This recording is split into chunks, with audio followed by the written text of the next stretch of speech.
morning and welcome to the fourth quarter conference call for Graco Inc. If you wish to access the replay for this call, you may do so by visiting the company's website at www.graco.com. Graco has additional information available in the PowerPoint slide presentation, which is available as part of the webcast player. At the request of the company, we will open the conference up for question and answers after the opening remarks from management. During this call, various remarks may be made by management about their expectations, plans, and prospects for future. These remarks constitute forward-looking statements for the purpose of the safe harbor provision of the Private Securities Litigation Reform Act. Actual results may differ materially from those indicated as a result of the various risk factors, including those identified in Item 1A of the company's 2022 annual report on the Form 10-K and in Item 1A of the company's most recent quarterly report on Form 10-Q. These reports are available on the company's website at www.graco.com and the SEC's website at www.sec.gov. Forward-looking statements reflect management's current views and speak only as of the time they are made. The company undertakes no obligation to update these statements in light of new information or future events. I will now turn the conference over to Chris Knutson, Executive Vice President, Corporate Controller. Good morning, everyone, and thank you for joining our call. I'm here today with Mark Sheehan and David Lowe. I will provide a brief overview of our quarterly results before turning the call over to Mark for additional commentary. Yesterday, Graco reported fourth quarter sales of $567 million, an increase of 2% from the fourth quarter of last year. The effect of currency translation increased sales by 1 percentage point, or approximately $6 million. Reported net earnings decreased 13% to $110 million for the quarter, or 64 cents per diluted share. In December, the company transferred $147 million of its pension obligations to an insurance company through the purchase of an annuity contract. In connection with the transfer, we recognized a non-cash pre-tax pension settlement charge of approximately $42 million recorded in other non-operating expense. Excluding the impact of this pension settlement loss, certain non-recurring tax provision adjustments, and excess tax benefits from stock option exercises, adjusted non-GAAP net earnings were $137 million, or 80 cents per diluted share, an increase of 10%. The gross margin rate increased 370 basis points in the quarter. Strong price realization and lower product costs were more than enough to offset lower factory volumes. Total operating expenses increased $10 million, or 8% in the quarter, mainly due to volume and rate-related increases of $3 million, as well as higher sales and earnings-based expenses of $3 million. Gross margin rate improvement more than offset these increased operating expenses during the quarter, resulting in operating margin rate growth of 2.5 percentage points. The adjusted effective tax rate was 19% for the quarter. Cash provided by operations totaled $651 million for the year, an increase of $274 million from last year, mostly driven by higher net earnings and a reduction in inventory purchases. Cash provided by operations as a percent of net earnings is 129% for the year.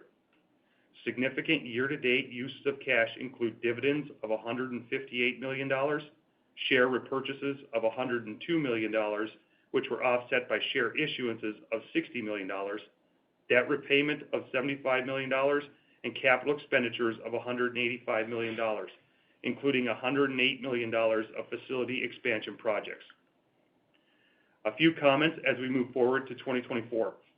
Based on current exchange rates, assuming the same volumes, mix of products, and mix of business by currency as in 2023, movement in foreign currencies would have no impact on net sales or net earnings for the full year. Unallocated corporate expenses are projected to increase to a range of $41 to $44 million, with the increase related to share-based compensation. The effective tax rate is expected to be 19.5% to 20.5%, excluding any impact from excess tax benefits related to stock option exercises and other one-time items.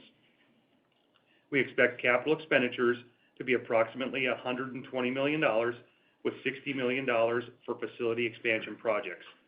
Since 2018 and through 2024, we will have invested nearly $500 million to expand our global manufacturing capacity.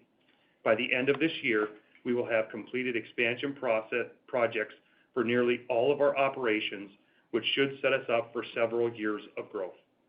I'll now turn the call over to Mark for further segment and regional commentary. Thank you, Chris. Good morning, everyone. All my comments this morning will be on an organic constant currency basis. Sales in the fourth quarter were up low single digits, resulting in quarterly and annual records for both revenue and operating earnings. Our industrial and process segments saw record annual sales, and I'm encouraged by the fourth quarter sales growth in our contractor segment. All segments finished the year with record annual operating earnings. Pricing actions implemented in late 2022 and at the beginning of 2023 drove sales growth and gross margin expansion during the quarter and for the year. Our strong price realization across all businesses and regions, combined with improved product availability, stable product costs, and favorable product and channel mix and contractor, resulted in meaningful improvement in our gross margin rate. These improvements resulted in company-wide incremental margins of nearly 150% for the year. Adjusted net earnings, expressed as a percentage of sales, was 24% for the year, which is the highest in company history. Pricing actions taken in early 2024 closely resembled traditional levels in terms of size and cadence, with all segments and regions initiating price increases at the beginning of the year. At the end of 2023, our consolidated backlog was $280 million, which was $75 million below last year's ending backlog. Backlogs have returned to normal levels within most product categories, but continue to remain slightly elevated in our semiconductor and powder coatings businesses. Now turning to some commentary on our segments. Contractor segment sales improved in the fourth quarter, growing at low single digits. Soft demand in the home center channel and challenging global construction markets remained headwinds. However, new product introductions and continued strength in the protective coatings and spray foam product categories were more than enough to offset these headwinds in the quarter. Operating earnings were 29% for the quarter and for the year, as contractor benefited from pricing actions and favorable product mix by selling larger professional units and fewer home center units. Heading into 2024, we're cautiously optimistic about business conditions based on improving global construction indicators. As affordability improves, new and existing home sales are predicted to increase throughout the year, along with expected growth in commercial and non-residential spending. The industrial segment achieved record sales and earnings for the year, despite a 1% revenue decline in the fourth quarter compared to last year. Growth in liquid finishing and sealant and adhesive product lines were not enough to offset the impact of lower powder finishing system sales in EMEA and Asia Pacific in the quarter. Fourth quarter 2022 represented peak revenue for our powder finishing group, as projects delayed during the pandemic were completed and placed into service. Our process segment grew 4% in the quarter and 11% for the year. For the year, we saw growth in all regions and reported record earnings. Increases were posted for the quarter in many business units and across all reportable regions, led by double-digit growth in vehicle services and process pumps. Price realization and increased volume drove incremental margins of 89% in the fourth quarter and 83% for the full year. We had broad-based revenue growth in all our businesses this year, resulting in record operating profit margins for the segment. Moving on to our outlook. As we enter 2024, we're keeping a close eye on incoming order rates and global economic indicators. Despite difficult macroeconomic environment, we remain committed to our core strategies of launching new products, entering new markets, expanding our global channel, and pursuing strategic acquisitions. As a result, we're initiating revenue guidance for full year 2024 of low single-digit growth on an organic constant currency basis. That concludes the prepared remarks. Valerie, we're ready for questions. Thank you. The question and answer session will begin at this time. Ladies and gentlemen, if you'd like to ask a question, please press star 11 on your telephone. Your question will be taken in the order that it is received. Please stand by for your first question. Our first question comes from the line of Deane Dray of RBC Capital Markets. Thank you. Good morning, everyone. Hi, Dean. Hey, maybe we can start with pricing. And Mark, you gave the kind of the broad brush comments that it's back into the single price increase, and it's representative of what would be normal price across the board. Maybe talk about the expectation for new product introductions, and then where does on the cost equation, it sounds like labor inflation is still around. Is there anything else? Are we back to normal on the rest of the cost side? Yeah, so the pricing actions, again, I'd say they're more in line with what we've done historically, kind of inflationary, plus or minus a little bit. All the business units are implementing increases, as are all the regions. So we feel, pretty good about that, getting back to a normal cadence there. Of course, if things change, we know we can, make an adjustment if we need to, but it doesn't look like that's going to be the case this year. Our cost pressures for the full year in the plant were still unfavorable compared to what we were expecting them to be, but we did start to see a little bit of light at the end of the tunnel here as we worked through the year. And in the fourth quarter, things turned, slightly favorable. So if those trends continue, I am hopeful that we would see some favorable impact on the gross margin line as we kind of work through the year. Labor's tight.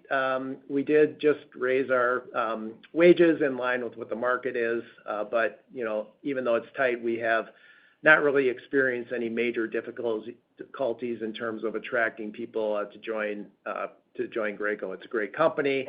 We're growing. We have a great story to tell, and even though we have people retiring all the time, we're able to fill those positions, pretty readily. So feel pretty good as we enter into the year, and we'll see what happens.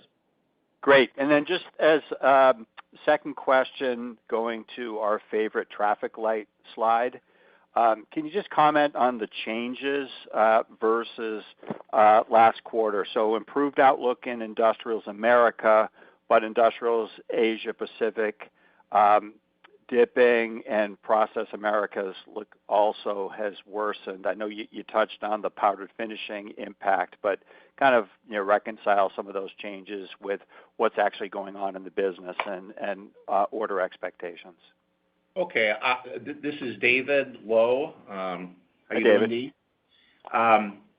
As far as North America Industrial goes, what we have seen there is pretty good project activity throughout the second half of 2023. The team reports strength in a number of our core markets. I'll just ramble off two or three.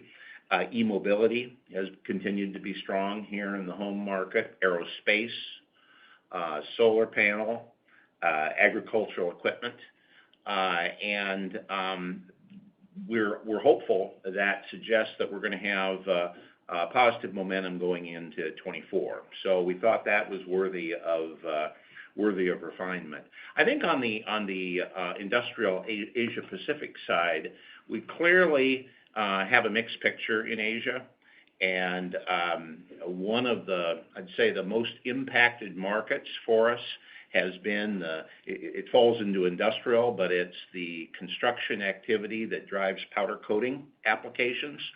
And that continues to be soft space for us. And the picture, especially in China, remains murky at best. So I think that's at least a reflection of how we see the business today. And finally, on process in the Americas overall, as Mark touched on, the business has been strong, but we continue to see some softening in orders in the semiconductor space, sort of consistent with the messaging that's going on around in the industry here. I should add, the business continues to be strong in markets outside of North America. That's really helpful. Just a quick clarification, David, please.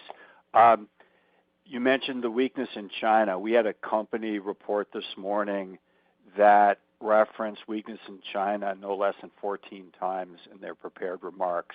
Do you have, has there been any discernible downshift in China? It's been weak pretty consistently, but let's say in the last couple of months, has it turned more negative for you? Just any color there would be helpful. I would say the quick answer. I've got a cheat sheet here. I'd say it has not. I'm gonna check this while I'm. I think that the overall China has been weak for us, and I would say that the couple of the areas that have been the weakest have been our contractor business and our powder coating business. But overall, it's kind of been an ongoing theme for us throughout the year. I would say that Mark's exactly right. Throughout the whole year, it's been soggy on the order rates. I would say we saw modest for what it's worth. We don't really think of our businesses these ways as turning around in a couple of months or a quarter. But the rate I would say the rate of softness has decreased. I mean, partly because we're working through the period of the toughest comps in 2022. Thank you. Thanks, Dean. Thank you. One moment, please.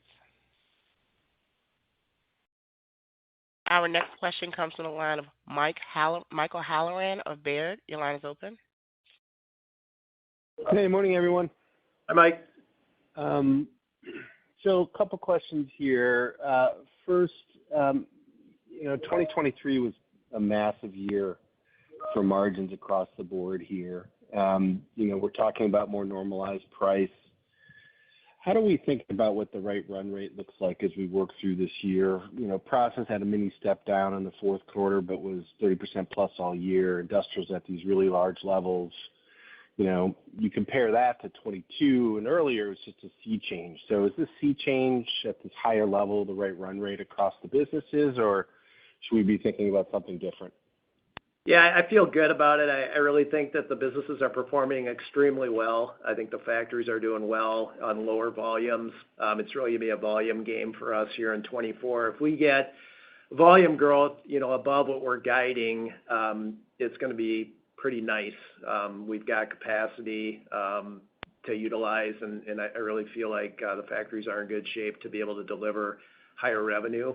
We have the low single-digit guide mostly because, if you look out at the global trends, they are trending below, normal levels, I would say. And we also have a little bit of inflation sticking around the world too, and you never really know how that's going to play out. And then you've got other factors that all kind of went into that low single-digit number, even though, we're getting some pricing and we've got really nice new products coming out. So if we get volume growth, Mike, things will be great. If volumes hang in there at the low single-digit level, I don't see any deterioration in terms of the overall performance. And, there could be some upside in terms of some of the initiatives we have on the cost side to, make sure that we're taking advantage of all the opportunities that we have available to us. There's plenty of work for us to do here. Well, thanks for that, Mark. And then you mentioned initiatives.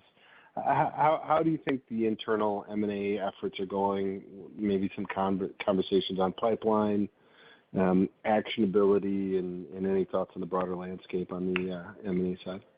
Well, we're hearing that 24 might be a little bit more favorable than 23, just in terms of overall M&A activity levels. I feel good about our pipeline. I think I've said this before, but I think that today I could pull any of the names on our pipeline. I'm going to know how big the company is, what the strategic fit is, actionability, what kind of contact we've had with those companies. And so it's really just a matter of, are they ready to get into a transaction or not? I think Graco's in a good spot to be able to look at those opportunities. I think we have a lot to offer. We have world-class manufacturing operations. We have a global distribution channel. We have professional marketing and sales. So if we get the right opportunity with the right management team, we're ready to go. And like I said, I think we feel pretty good about the overall shape of the pipeline these days. I would just add that I think our experience in 23 really reflects what we saw industry-wide with declines in deal volume. Certainly, the deal supply slipped. I think as maybe in some cases sellers, withheld moving forward, trying to figure out where private equity fits in all of this, and at least on some transactions we followed pretty closely. Multiples remain elevated. With that said, the work is ongoing with respect to pipeline management, reaching out and cultivating transactions. It's long-term retail work, but I think that any time we can find opportunities where we could work on them on an exclusive basis as opposed to an auction basis, that remains a real opportunity for us. And as Mark said, in addition to I'd say our operating philosophy and our channel management skills and some other things that we're proud of, is that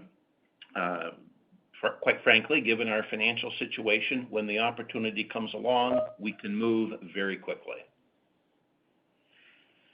Appreciate it, gentlemen. Thank you. Thanks, Mike. Thank you. One moment, please. Our next question comes from the line of Saree Boroditsky of Jefferies. Your line is open. Hi, good morning. Hi, so Saree. you typically say low single-digit growth in all regions and segments, but you kind of omitted that today. So maybe just talk about where you expect to see higher or lower growth within the guidance of low single digits for 2024.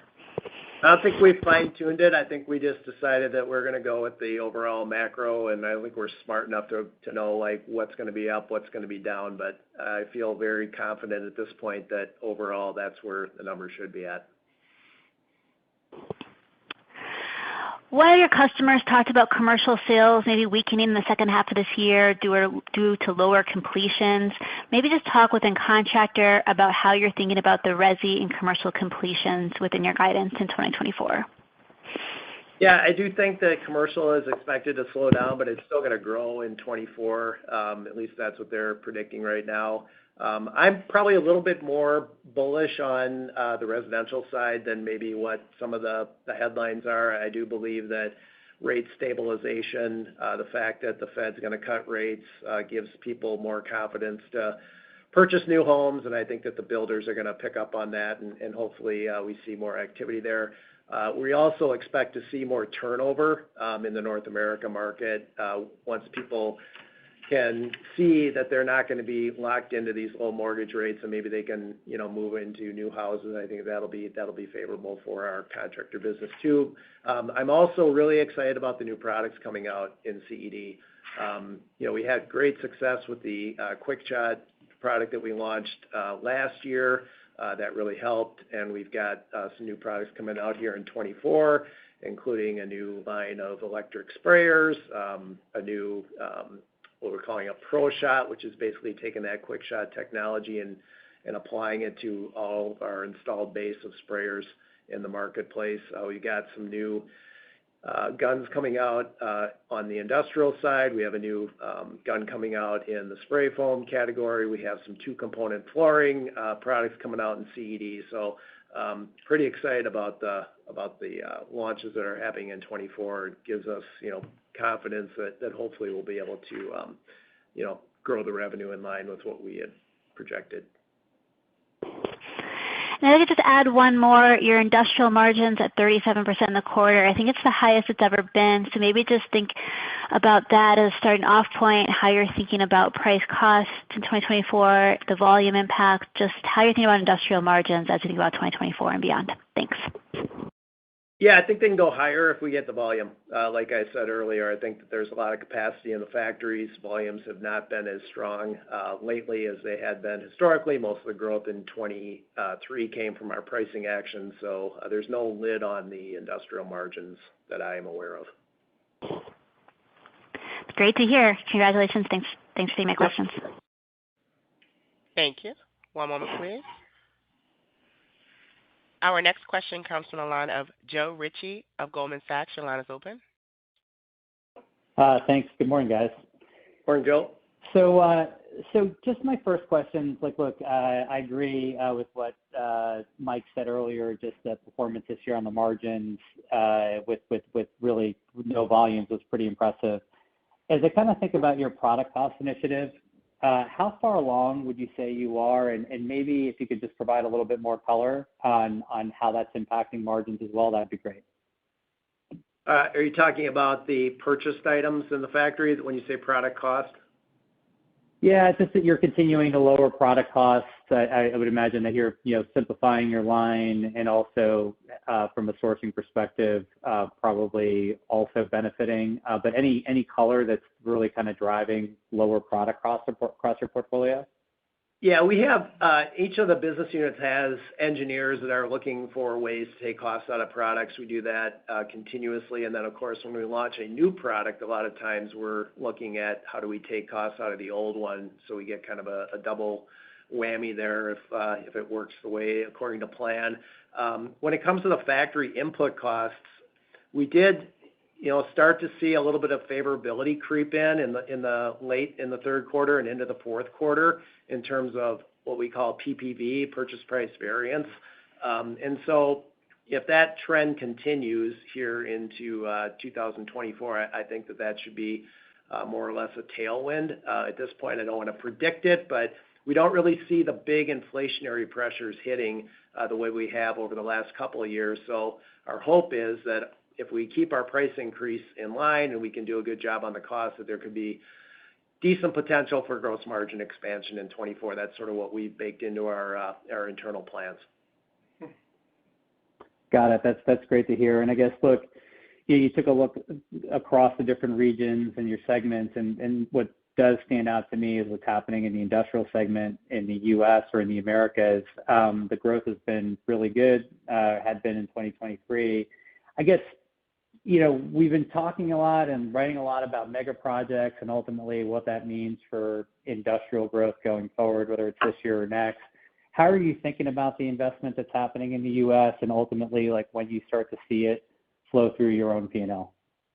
I think it should be good for us. I can't say that we've actually started to experience it. I can't point to specific, projects that we've gotten as a result of that. But for sure, anytime they move a factory around from one location to another, they usually don't rip out the old Graco equipment and put it into a new facility. They usually just rebuy the stuff because in terms of the overall capital outlay, our stuff really isn't all that expensive, and it's just easier and better if they take advantage of that. In North America Industrial, they've really done a nice job executing on some of the initiatives that we've got around electric vehicles and battery production. And in addition to that, I think that the powder business in North America has actually, performed a little bit better than where it had outside of the North America marketplace. So feel good about the team there and the growth and what they're working on. I think they got their eye on the ball and they're focused on the right things. And some of the products that they got coming out as well in the electric pump category should drive some incremental growth because a lot of these customers, if they're moving into a new facility, they're also looking at their energy consumption. And if they can put in an electric drive pump instead of an air drive pump, they save a lot of energy. And so we think that there's going to be the potential to get some incremental business with those new builds, but also we can go back into old customers as well and try to, persuade them that there's a payback in ROI if they move to an electric platform. So a lot of good things happening in industrial, and I think they're in a good spot to have a decent 2024. Yeah, and I would say, just adding to Mark's comment, that there are opportunities for reshoring or nearshoring, whatever you want to call it, that I think does play out over time. For example, I can use an example in my own finishing experience, where about a decade ago, a couple of large Japanese automotive OEMs decided to start a couple of greenfield facilities in central Mexico, sort of away from where the traditional automotive manufacturers were operating. And from the time they initiated the project to when they started making cars, took about 5 years. And the reason for that is it took the better part of 5 years to flesh out a vendor base that was suitable for the standards of Japanese car companies. So on the higher end of projects, I think it should be a positive, as alluded to, over the next several years. But things like supply chains and so forth don't come together overnight, especially in the higher value-added product categories. Got it. That's great color. If I could just fit one more in just real quickly on the pension settlement. What's left on the pension at this point? I know that you did the $147 million this quarter, but what's left on the liability side? I think we have about $127 million remaining from the PBO after we did this round of the de-risking. Okay, great. Thank you very much. Thank you. One moment, please. Our next question comes from the line of Jeff Hammond of KeyBanc Capital Markets. Your line is open. Hey, good morning. Hi, Jeff. Just on process, I mean, it's just had a tremendous run of growth, and I think the growth stepped down 4Q, and you're saying, it fits in that low single digits. Are you seeing any real moderation within that business, or are we just finally kind of catching up to tough comps? Yeah, I think that, like David said earlier, the semiconductor business is probably the one that we would expect to see a little bit of a pullback in 24. The expectation is that they will actually start to ramp up their spend again kind of mid-year 2024. But, of course, last year at this time, we had these huge backlogs of orders from customers, and while we haven't worked down all of those, we've worked down quite a bit of it. So outside of that, I don't really see much in terms of things that have us concerned. The vehicle service side still looks pretty solid. Our industrial lube side looks good. We still have plenty of opportunity there to gain market position. The process pumping business looks decent. We have an electric drive diaphragm pump that we're pretty excited about getting put into customers to drive some incremental growth there. So, I feel overall pretty good about all of the business units in there with the, slight exception of the semiconductor space. Okay. And then, so, this looks to be your last year of kind of growth capital. Should we expect into 25 that you start settling back in that $60 million CapEx, or is there a new funnel of projects? No, I think we're in great shape facility-wise once we get through 2024, and I would highly expect that our normal maintenance CapEx plus improvements is going to be somewhere in that 50 to 60 range. Okay. Thanks a lot. Thank you. One moment, please. Our next question comes from the line of Matt Summerville of D.A. Davidson. Your line is open. Thanks. Just a couple quick ones. With respect to the performance you saw in contractor, can you maybe just touch on the divergence in the home center channel versus pro paint, and whether you see that trend continuing in 24, given kind of the new product cadence you're looking for?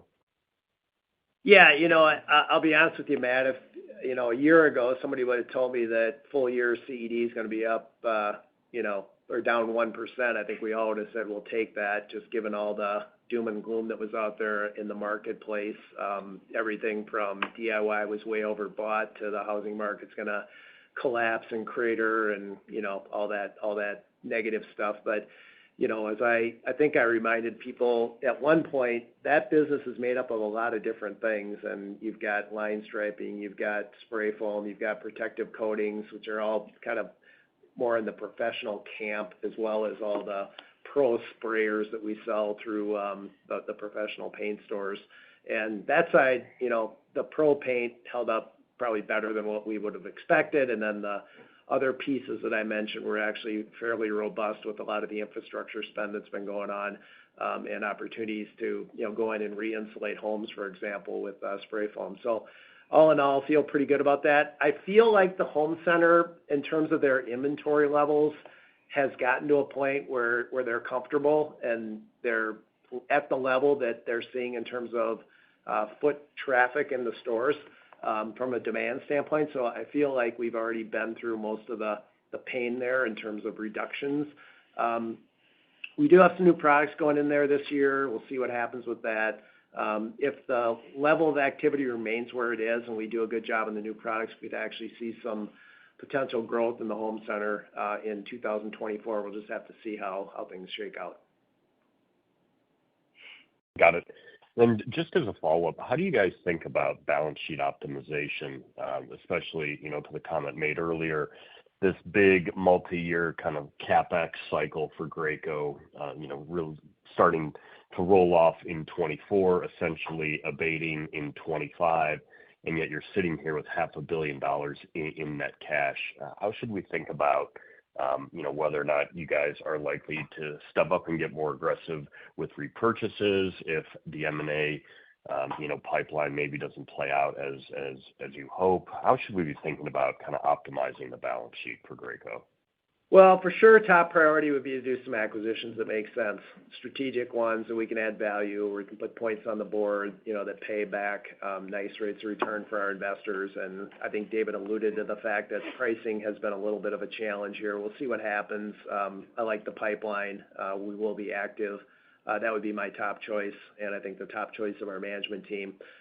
We've always had I'll call it the happy problem of generating more cash than we can plow back into the business. And historically, we've taken care of that through buying back our stock and doing some acquisitions. But for sure, it's front and center in terms of things that we're keeping an eye on.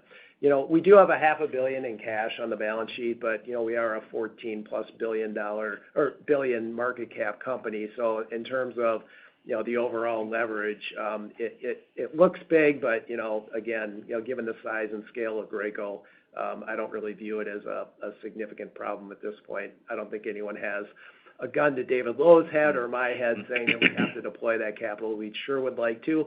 We'll do our best to be able to take advantage of opportunities on the share buyback side and M&A going forward. But it's a great problem to have. The company performs extremely well. We're fortunate to have this happy problem.